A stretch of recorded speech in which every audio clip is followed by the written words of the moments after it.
Hello, ladies and gentlemen, boys and girls, we're back. My name is Rodney. If you already knew that, thank you so much for coming back and watching another video. And today, we got a lot to discuss. We've got breakout candidates. We've got an article on Dante Thornton that is interesting. We got concerns at cornerback. This is going to be like any other video that I do, but you see scrolling on the bottom here. On my Tuesday shows, which are pre-recorded, my patrons potentially could be calling in live. So I'm going to play some voicemails of people that did call in because we've got a couple here that are interesting questions. This is going to be a new thing that I'm going to be trying to do once a week. If you want to leave a voicemail anytime, call that number.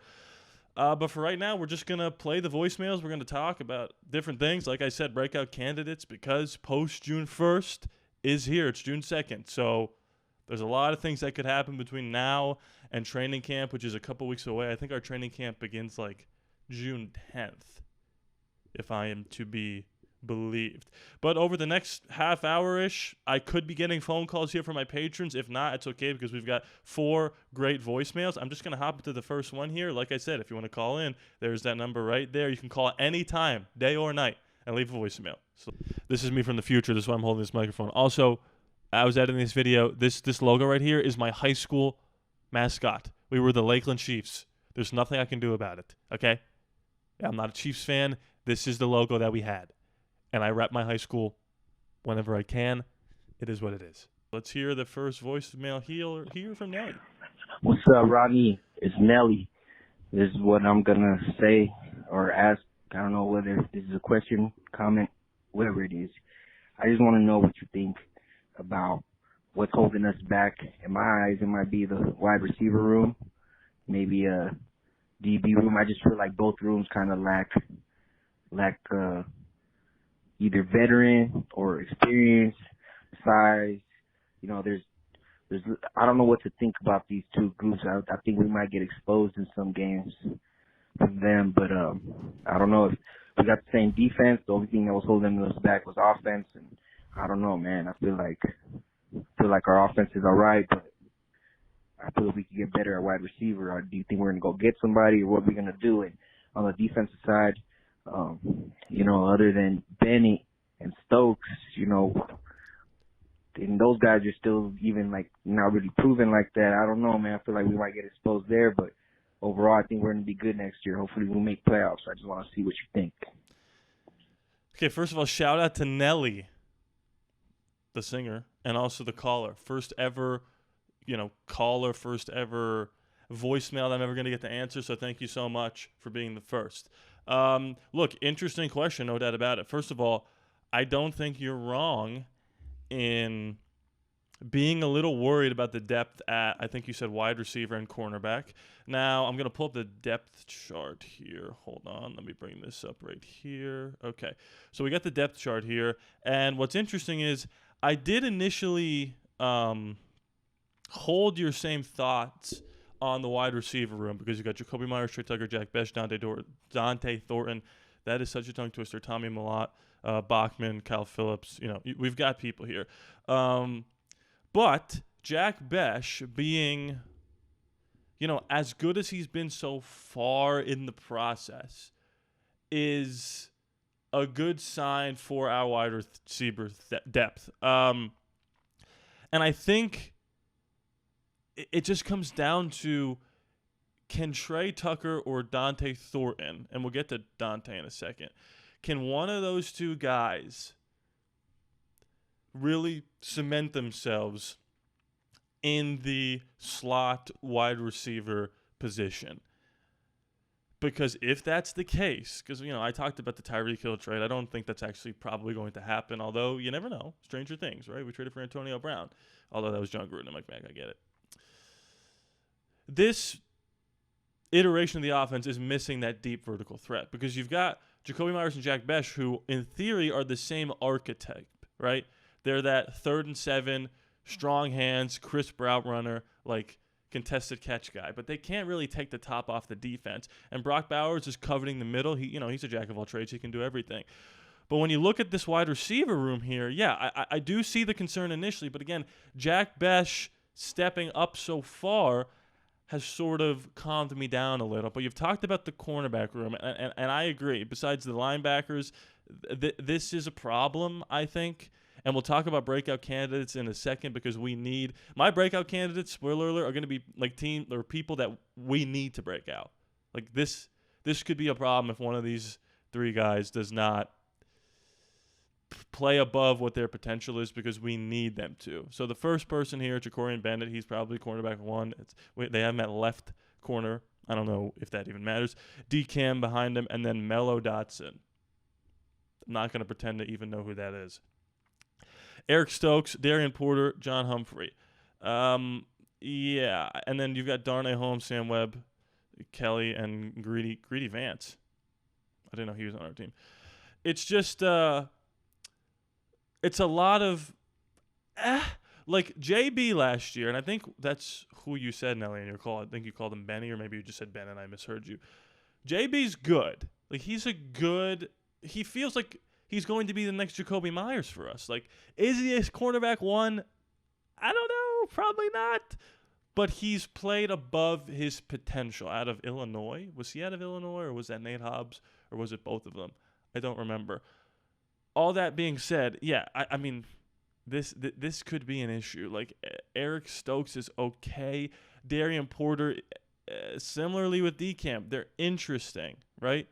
And Darnay Holmes in the slot fighting with Sam Webb, it's not a lot to write home about. And I do think the Mike Hiltons of the world who are out there, the Asante Samuel Juniors of the world who are out there, I don't know, are some of these people going to become more of an option once we get the pads on and we see, like, yeah, we're in trouble here? Because one thing I do like that John Spytek said about this current roster, was it Spytek? Pete Carroll? It was one of them. I think it was John, but correct me if I'm wrong if somebody knows the quote. They essentially said, it was Chip Kelly. It was Chip Kelly. We didn't come in here with preconceived notions of any of these guys. Like, obviously, we've heard of Brock Bowers, right? We watched a little bit of film on Geno Smith. But we wanted to come in here with no preconceived ideas of these guys are the starters, these guys are the depth guys. And we're just going to come in fresh.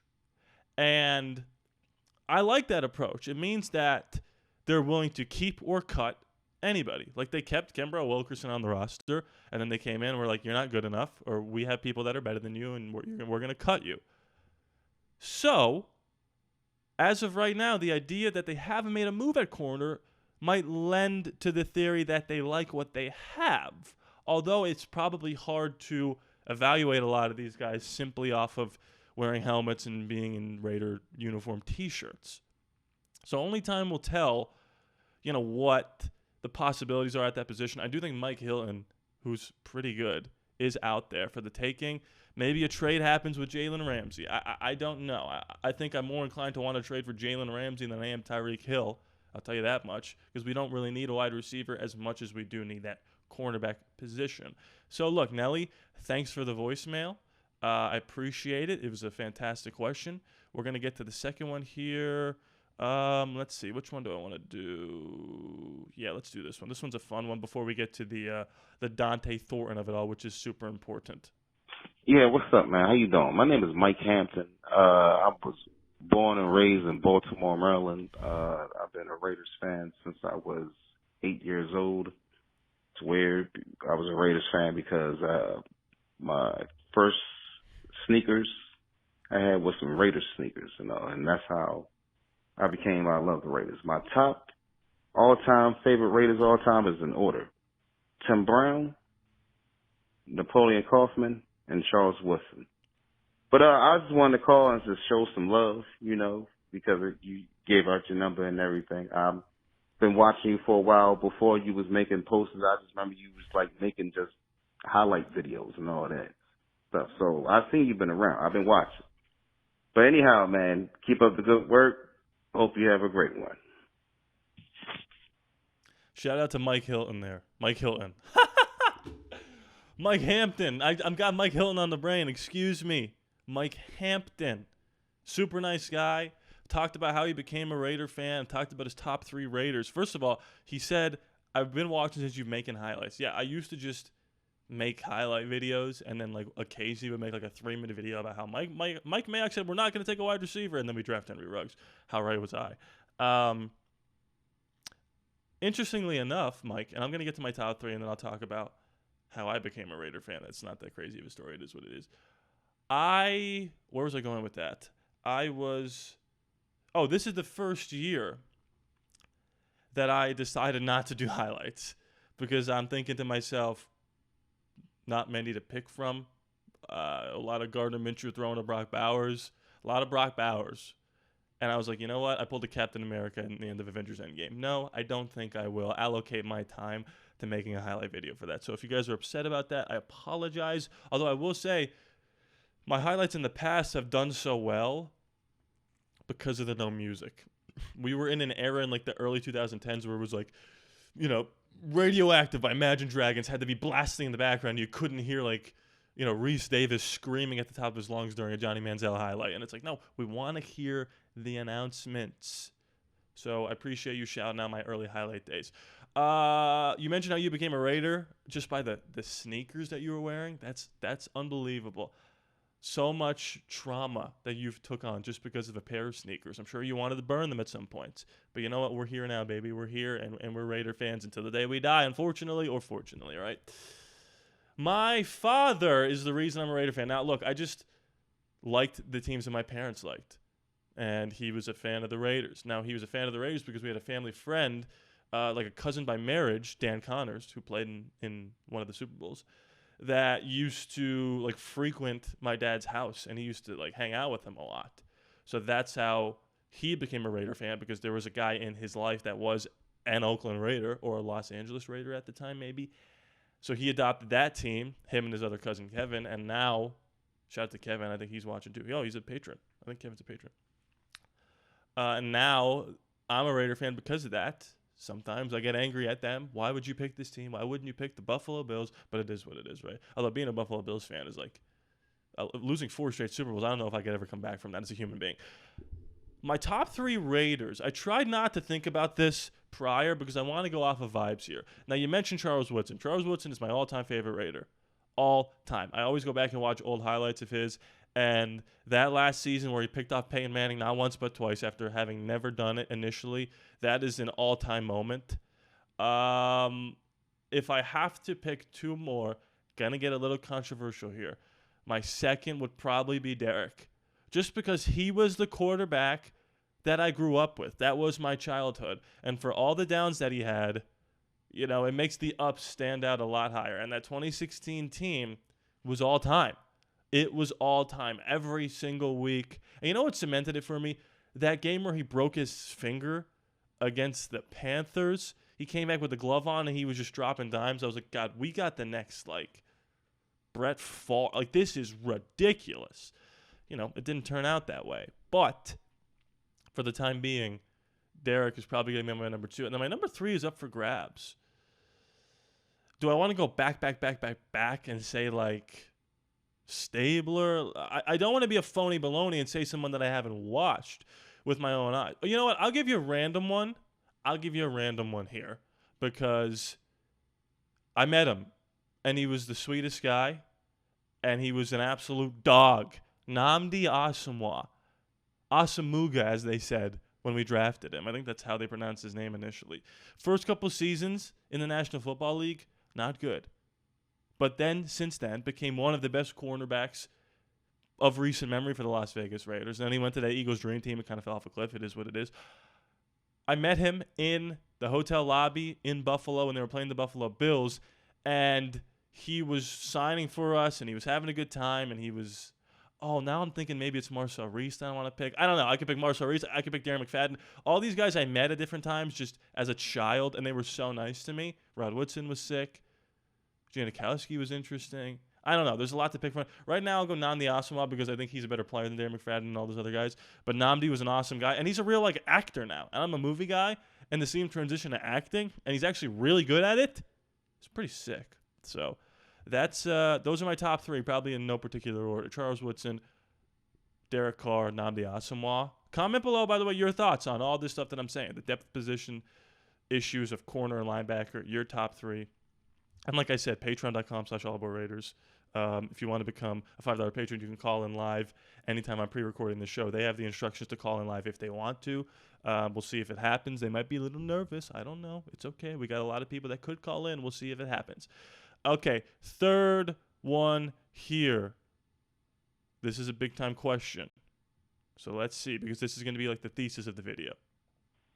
What's up, Rodney? I have 2 questions for you. What's your 3 biggest breakout candidates for the upcoming season? And what's your prediction for Tyree Wilson next season, like stats-wise? Also, just keep posting YouTube videos, man.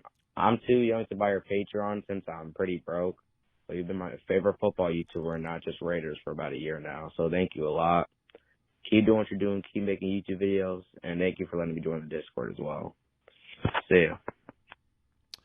Okay, so first of all, no name there. That's totally fine. Whoever you are, I'm sure you know who you are if you heard your voice and knew you asked a question. Don't ever apologize for, or did you apologize? I mean, it doesn't matter. If you can't get the Patreon, don't worry about it. The Patreon is specifically put in here for people who have the means to and want to support the channel further without just donating and getting nothing for it. Like, I want to give you guys stuff if you're able to do it. But if you cannot, don't think of yourself as any less of a viewer. You are literally doing enough by watching, sharing your kind words, hitting that like button, and commenting every now and again. That's all you ever need to do. The Patreon is just for those people that can, that want to. So I really appreciate what you said, that I was one of your favorite YouTubers. I mean, look, what's crazy is I didn't intend for this to happen. Like, I've been making YouTube videos since I was 10 years old. I've got that movie channel. I don't know if you guys know. We still post on it from time to time. ALLaBorde Productions. Go look that up if you want to talk movies or whatever. But I just made this channel on a whim. I just made a Derek Carr video. It was basically tricking people into thinking that Derek Carr was better than Tom Brady. It was disingenuous, no doubt about it. But that video got a couple more views than I was usually used to for a channel that had like no subscribers. So I was like, that's interesting. And, 6 years later, here we are on Bleach Report and taking calls live for you guys and having sponsorships. I never thought I'd be able to do this. So that's all on you guys. And I really appreciate you guys hitting that like button, commenting away, and subscribing. Shameless plug there, but make sure you're hitting that subscribe button. Breakout candidates. Well, let's go back to the roster, right? Let's see what we got here. Bang. So, okay. You mentioned Tyree Wilson. I'm not going to pick him as one of my breakout candidates. You asked me to do a stat prediction for him. I'm not great at these things, but what I will say is I feel like a lot of times in the past we've drafted people and we've said, just give him a couple years. This Hondo Carpenter said last year was a rookie year. This year is actually the year. More often than not, the people that have a slow start do not end up being those stars, especially if they don't even show real flashes of anything. And he hasn't showed that many flashes. Now, I just said Nnamdi Asomugha was a potential guy to look at, right? As somebody who struggled his first 2 years, his third year exploded. And that could be Tyree Wilson. But I would say he's probably going to have a handful of sacks, 4 or 5, and not really justify that pick that we used on him, unfortunately. So if we're going breakout, guys, I think one that's a little more obvious is Jacorian Bennett. I think Jacorian Bennett is going to cement himself as the cornerback of the future for the Las Vegas Raiders. I don't know if he's ever going to be CB1, but I think Jacorian is definitely a guy to keep your eyes on. Can we do just last year's stats? What did he do last year? He only played in 10 games. He had 15 tackles, 8 pass defenses. I mean, that's pretty good. Last year, the year before that, he struggled a little bit, but he was a rookie. But 8, pass knockdowns. That's pretty good. That's pretty good. And is this forced fumbles? Stripped fumbles? I don't know what that is. But JB is definitely one guy to keep an eye on. The other two, this is tough because do I want to pick rookies? Like, can rookies have breakouts, or are you looking for more veteran guys? I would say someone to keep an eye on is one of these linebackers that we're not keeping tabs on. Maybe it's an Amari Gainer, maybe it's a Tommy Eichenberg. I think the reason why they haven't moved off of a couple of these guys and made a big splash here could be post-June 1st money, but it could also be they believe in Tommy Eichenberg. And again, I'm also making predictions based off of what we kind of need to happen, right? So Tommy, Jacorian Bennett, and then I'll go an offensive guy here. I don't want to pick any rookies. It would be Jack Besh if I did pick a rookie. I'm thinking maybe DJ Glaze, although that would be hard to quantify. So I'll go Trey Tucker. I'll go Trey Tucker simply because of the fact that when he plays with Aiden O'Connell, he's a lot like he is a wide receiver with arms and legs and a brain. And when he plays with Gardner Minshew or Jimmy Garoppolo, who cannot extend the ball past, the first down marker, he's a non-factor. So hopefully with Geno in the mix, Trey Tucker can finally show this is what I can be with a legit quarterback. Maybe he can have that Tyreek Hill jump. Now, the only issue with Trey Tucker being a breakout candidate compared to Ja'Cory Bennett or Tommy Eichenberg is that Ja'Cory and Tommy are going to play all the time. I don't know if Trey Tucker's going to win that slot role because of what I'm seeing about Dante Thornton. So I'm going to get to my last message here, and it's going to tie in completely to how we feel about Dante Thornton's future with this team, especially with this article that came out June 1st about how he could potentially be ahead of his development, which could be huge. So let's hear this last voicemail here, and then let's move on to Dante. I love this voicemail, by the way. This is Raider Energy out here on the West Coast. What's up, dog? Hey, I gotta say, Dante Thornton is bringing back that old school Warren Wells, Alexander Wright, James Jett, Mervin Fernandez, Cliff Branch, that deep threat that gets over 20 yards of reception. He's bringing an element that's a throwback to the Al Davis days, and Pete Carroll has the mother recipe. And if you don't know, now you know. Go Raiders. Go Raiders. Okay, no name there. Absolutely electric voicemail. Raider Energy out here on the West Coast. If you don't know, now you know. I thought maybe he was going to finish that, but he didn't. So let's talk about Dante Thornton. First of all, appreciate the message. Love the energy. I hope you're right. So let's read about him. Because there's a wide receiver. There's an article on RaidersBeat.com. More advanced than initially advertised. Don't let me ride the hype train of Dante Thornton. I'll start talking, Rookie of the Year nonsense. The Raiders knew they were getting a talented wide receiver when they drafted Dante Thornton in the 4th round of April's draft. But it's starting to sound like they got a little more than they were expecting in the Tennessee Speedster. According to the Las Vegas Review-Journal's Vinny Bonsignore, it's not Hondo, so relax. Thornton has shown himself to be more polished in practice than what he showed in college. Let's go. Thornton was still thought to need plenty of polish to become a productive pro receiver. His college offense wasn't too sophisticated. At OTAs, however, this is a quote from Vinny, his footwork at the line of scrimmage appeared to be more advanced than advertised. Jacoby Myers said that as much. He's not just a speed guy. And his route running looked crisp.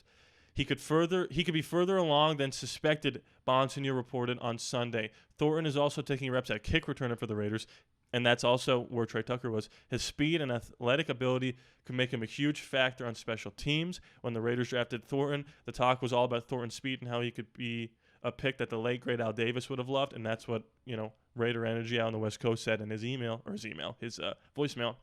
He was arguably the fastest wide receiver in this year's draft, and the criticism of his game going into the draft was mostly around his route running. He was primarily a deep threat at Tennessee, but Thornton has never viewed himself as a one-trick pony. According to Thornton, it was the offensive system at Tennessee that limited his routes in college.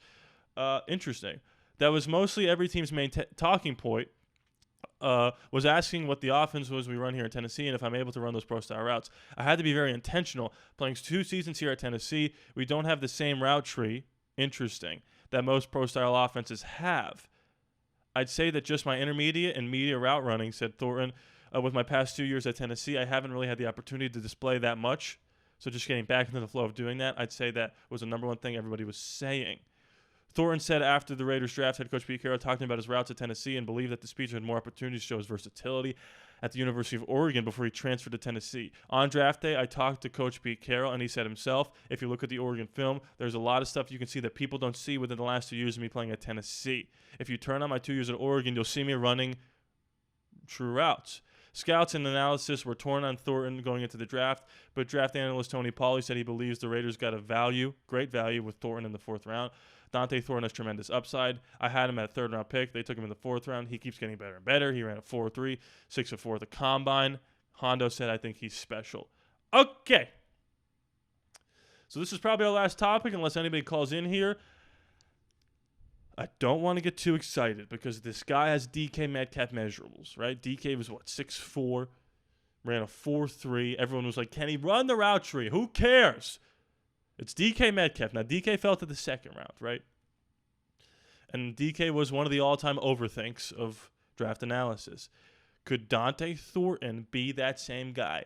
Did Pete Carroll strike gold again with Dante Thornton? Well, the caller mentioned Cliff Branch, James Jett, right? Could be interesting because I listed Trey Tucker as a breakout candidate. Could Dante Thornton take that slot position from Trey Tucker and all of a sudden, let's pretend that he's an impact player. Not a star, but an impact player. On the outside, you've got Jacoby and Jack. In the middle, you've got Dante. On the line of scrimmage, you got Brock Bowers. Behind the line of scrimmage, you've got Ashton Genty. Calling the plays, you've got Chip Kelly. Under center, you've got Geno Smith. Your tackles are Colt Miller, DJ Glaze. Your center is JPJ. This offense is completely night and day transformed from what it was a year ago. And I think I am very excited about the potential prospect of what this offense could be. So, look, I think this was a success. Nobody called in live, but it was the first time that we called, that we did this. So I'm sure once this goes out into the ether, that people are going to show that they want to call live. But even if they don't, that's okay. Keep leaving voicemails. Keep leaving messages. It's right here. 725-253-0264. Literally can call it night or day. You're going to hear me give your little voicemail spiel. And then once you hear the tone, you leave a message. Which is, I think some people got a little bit confused because I got a lot of calls, but not a lot of voicemails. These are the 4 I decided to read. I got a couple more, but they were just like shouting me out. Not a lot of questions there. Questions about anything, Raiders related, sports related, life related, movie related, anything you want to talk about that you think is interesting, I'm here for. So this is how we're going to do it from now on. This is going to be once a week. It's going to be every Tuesday, probably 12 p.m. I'm going to drop this 12 p.m. my time, so 11 p.m. Pacific, 2 p.m. Eastern. And, yeah, I think this is a massive success. I appreciate everybody who left a voicemail. Feel free to keep doing it. The same people can do it again. Leave comments. I read them all. Hit that like button. Like I said, patreon.com/ALLaBorde Raiders. If you want to be able to call in live, it's the $5 tier. You get a bunch of different stuff besides that. You can follow the link in the description below. Shout out to all my patrons. These are all the people that could have called live, but decided not to for whatever reason. That's okay. No pressure at all. And like I said, please be sure to subscribe. It is free after all, no charge to you. I love you guys, and I'll see you next time.